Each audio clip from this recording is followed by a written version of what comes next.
मस्त गरमागरम उपमा आणि त्याच्यासोबत हिरवी चटणी, लिंबू हे कॉम्बिनेशन तुम्ही याआधी कधी खाल्लं आहे का?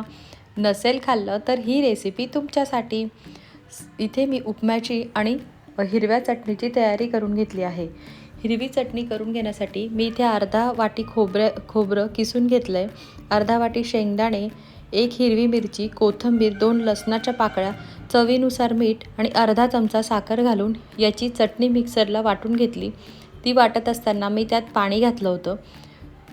इथे मी 1.5 ग्लास पाणी उपम्यासाठी गरम करून घेतलं आहे.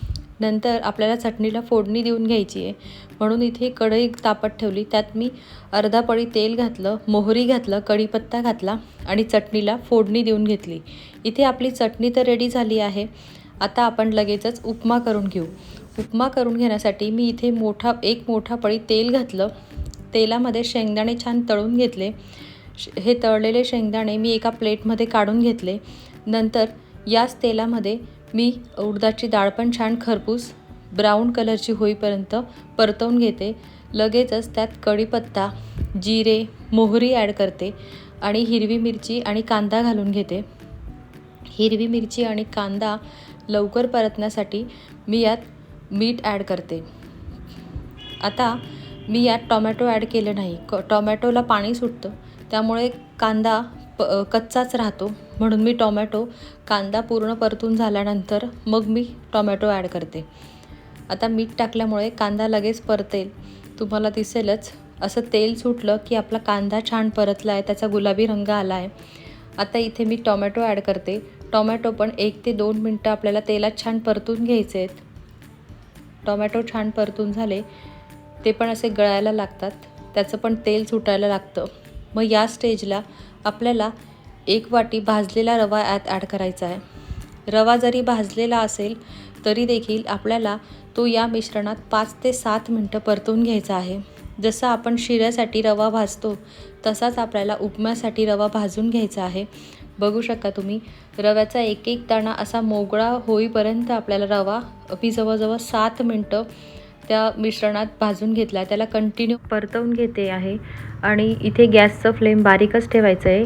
हाय फ्लेममुळे रवा खालच्या बाजूला लागतो आणि तो जळण्याची शक्यता असते, म्हणून आपल्याला बारीक गॅसवर 5 ते 7 मिनटं रवा छान परतवून घ्यायचा आहे. आणि रवा परतवल्यानंतर जे आपण सुरुवातीला पाणी गरम करून घेतलं होतं ते पाणी थोडं थोडं करून ॲड करायचं आहे. तुम्ही बघू शकतात मी थोडं पाणी ॲड केलं, परत एकदा उपमा हलवून घेतला, म्हणजे लागेल तेवढंच पाणी ॲड करायचं आहे. खूप असं पातळ उपमा आपल्याला करून घ्यायचं नाही आहे आणि खूप दाटसर पण करायचं नाही आहे. पाणी घातल्यानंतर रवा छान फुलतो.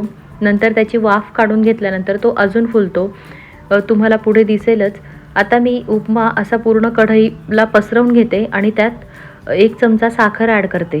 तुमच्याकडे जर गोड खात नसतील तर तुम्ही साखर स्किप करून घेऊ शकतात, पण या उपम्याची वाफ काढून घेणं खूप गरजेचं आहे. आणि जे आपण शेंगदाणे तळून घेतले होते ते मी यात ॲड केलं, कोथिंबीर ॲड केली. इथे बारीक गॅसवर झाकण ठेवून याची 5 मिनटं मी वाफ काढून घेतली. वाफ काढल्यानंतर तुम्ही बघू शकतात किती छान फुलला आहे, त्याला रंग पण खूप सुंदर आला आहे. आता याला एकदा मी परत परतवून घेते. हा उपमा छान परतवून झाला की तो एका प्लेटमध्ये सर्व करून घेते. उपमा, लिंबू सोबतच चटणी हे कॉम्बिनेशन इतकं सुंदर लागतं. तुम्ही तुमच्या घरी ही रेसिपी एकदा नक्की ट्राय करून बघा आणि कशी झाली हे मला कमेंट करून नक्की कळवा. मी उपम्यावर थोडी चटणी घातली, कोथिंबीर घातली आणि सोबतच माझ्याकडे इथे बारीक शेव आहे, ती बारीक शेव घालून घेतली. तुम्हाला लिंबू आवडत असेल तर तुम्ही लिंबू पण घालून घेऊ शकता. मग काय, पुन्हा भेटूया अशाच एका मस्त रेसिपीसोबत. तोपर्यंत बाय.